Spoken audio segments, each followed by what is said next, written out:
علامہ ظفر عثمانی رحمۃ اللہ نے بڑی عجیب بات ذکر کی ہے کہ ان طلب الامارتی والحکومتی لحب المال والریاستی حرام، کہ امارت اور حکومت کا طلب کرنا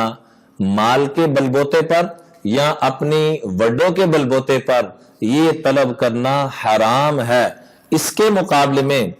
فرمایا سواء کان بالقلب وحدہ او باللسان، چاہے یہ زبان پہ الفاظ ہوں چاہے دل کے اندر یہ جذبہ ہو کہ مجھے یہ وڈو مل جائے، میں اس پریا پنچایت کا بڑا بن جاؤں، میں اس ملک کا بڑا بن جاؤں، میں اس علاقے کا، جس کے اندر کا یہ جذبہ ہو یا اس کی زبان پہ یہ الفاظ ہوں تو فرمایا یہ حرام ہے، یہ حرام ہے، یہ حرام ہے۔ اس کے مقابلے میں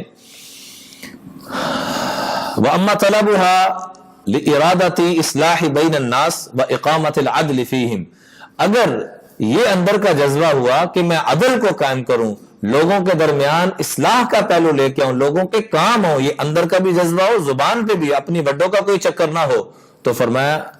وَالْقَضَاءَ بِالْحَقِّ، اور حق کی بنیاد پہ فیصلے کیے جائیں، دائیں بائیں والوں کو نہ دیکھا جائے کہ مجھے آرڈر کس کا آ رہا ہے۔ تو فرمایا اگر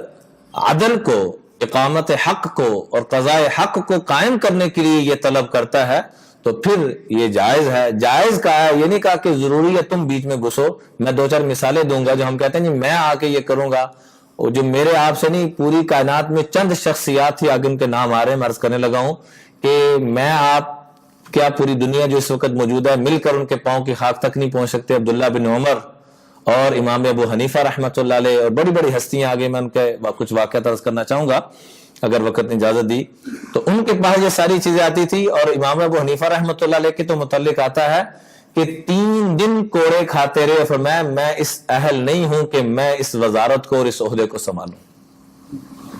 کیا میں اور آپ ان سے زیادہ پاک اور صاف ہو چکے ہیں؟